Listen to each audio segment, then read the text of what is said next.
Is there a way for the U.S. to manage that situation with India, do you think?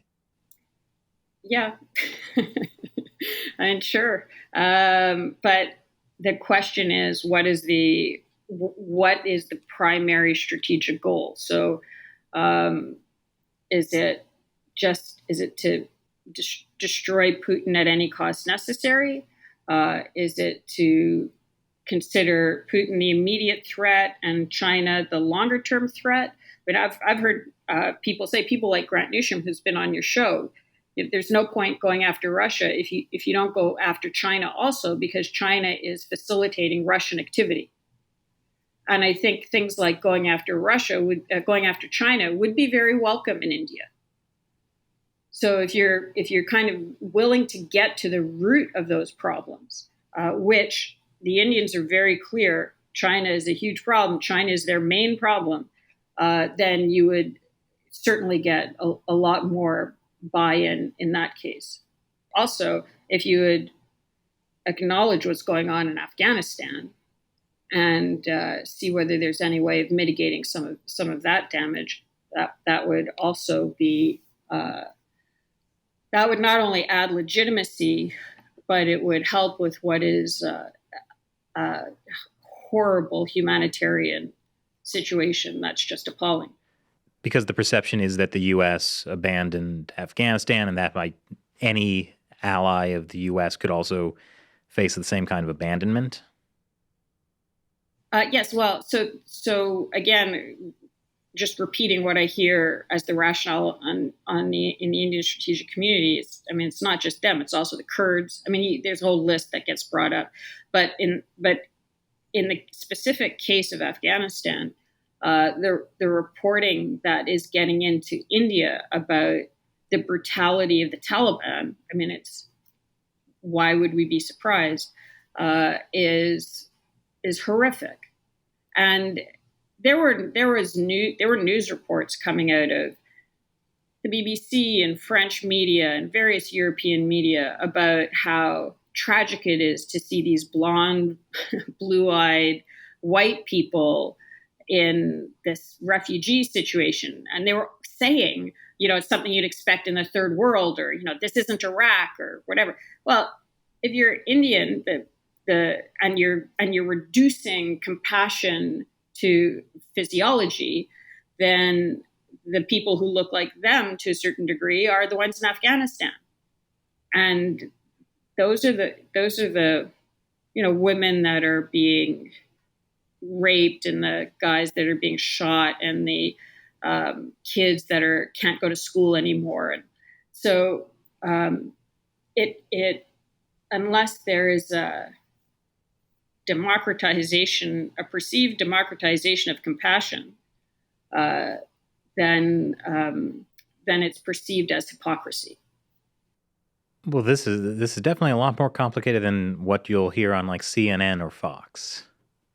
Yeah, and interestingly, what you're starting to find is a lot more interest in Indian media. Again, they have their reality is. I'm not talking about what should happen, and reiterating, don't invade other countries. That's bad. But understanding the complexities of the operating environments of other countries is a way of getting at, I would say, a more viable coalition that can perhaps effectively achieve the results that we want to achieve. And what I'm seeing is a lot more people turning to Indian media. I don't know about you guys, but I get more people sending me links from Indian media these days than I did definitely before the pandemic. Have you seen any uptick in that, or is it just people know I'm interested, so they send it to me? I mean, I haven't seen nearly as much, but I mean, what's interesting is that the media in the U.S. is kind of, largely limited to the left and the right, going by the U.S. linear political spectrum. Which, just to interject real quick, is insane, because what it really is the 5 mega corporations that own all the media. Right. So, I mean, even Fox News and CNN are not like super different, except that it's kind of an act, I think. But I mean, to get to your point. Well, no, but and that is the thing, right? So it's like there's a limited number of perspectives you're getting in the U.S. media, and what you're saying, Cleo, about India, it's like it's totally different. Like it's not even the same conversation. I mean, how much have we heard about what's happening to people in Afghanistan after the U.S. pulled out? It's almost nothing. It's barely on the left or the right in the U.S. media. So it's interesting how the whole conversation can be so different. Yeah, and so what I'm hearing out of the rest of the world is larger rest of the world. I mean, India, and I try to watch some places in Africa and the Middle East also, just to triangulate. Is the discussion is broader in time and space. So it's not so much this kind of almost tactical discussion about this theater was bombed or that hospital was bombed. It's more what has the behavior of the countries involved been over the past 10, 20, 30, 50 years, and what do you think it'll be going forward, and what does that mean in other theaters as well, including, especially in the case of India, the Indo-Pacific. So there is some tactical assessment, because they do have the Indian media has journalists on the ground in Ukraine, but at the same time there's this larger attempt to position this within longer trend lines, and their analysis of those longer trend lines are also very different than what we're used to. So they'll bring up examples from Russia or Putin backing Assad in Syria, and say, look, this guy's not going to back down.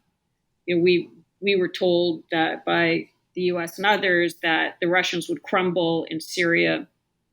They didn't. They backed Assad in ways that the U.S. didn't back Gaddafi and other horrible people, and they'll bring up things like the doctor that gave the location of Osama bin Laden to the Americans, the Pakistan doctor. Do you know where he is now?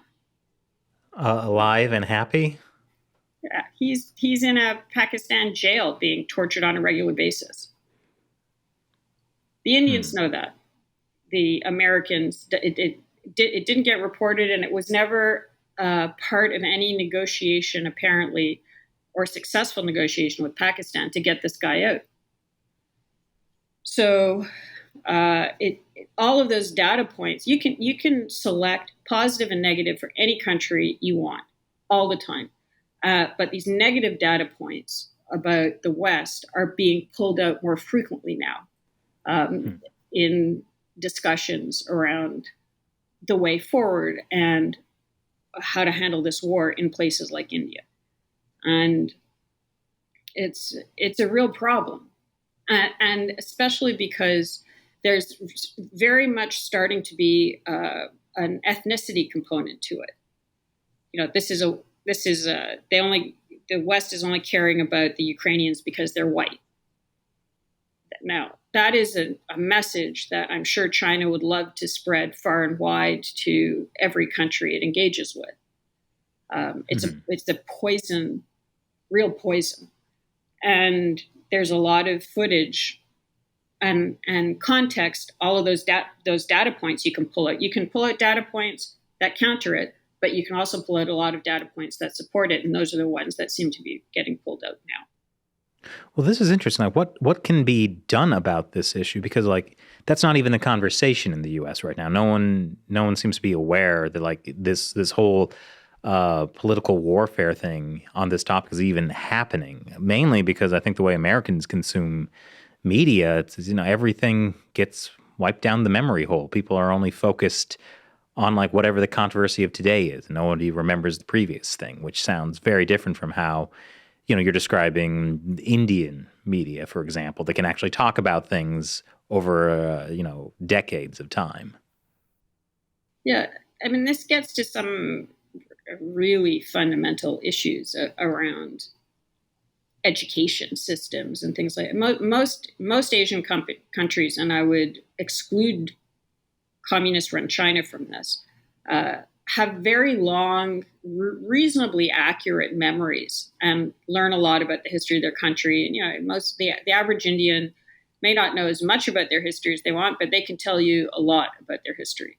And civics, and Republic Day, which is one of the big holidays, is their constitution, the day their constitution came into being. And there's a lot more, I'd say, awareness of the civil state, higher voting turnout, that sort of thing. The U.S.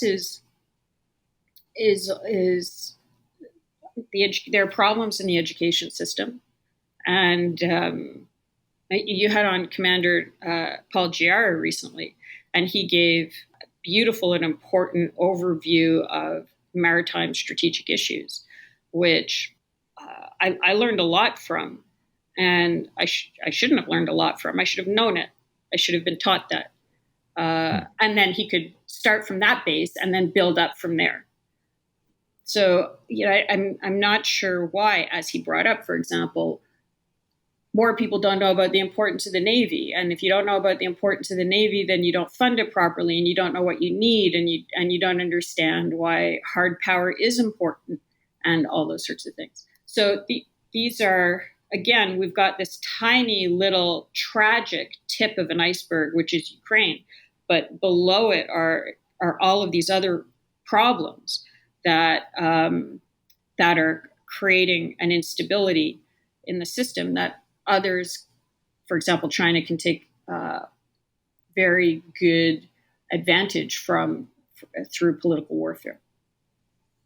Well, I'm sorry. I'm completely bored right now. I need to go on TikTok and watch some 30-second videos. I was just thinking that the real solution to this is me going to the mountains and retiring and writing poetry. Oh, like a Chinese... Like a Chinese scholar at the end of the dynasties, right? Like, what am I going to do?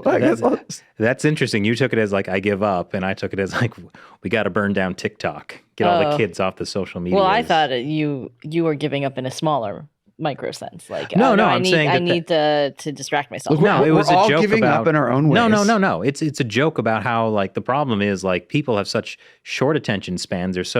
They crave immediate pleasures so much that, like, they're not willing to put in work to actually build I don't know. Base. Like, the thing is, though, that, like, America has been so successful for so long in a lot of ways that we just don't have, like, it just is not in the worldview that, like, there could be. What's that saying? Good times create decadent men. Decadent men create.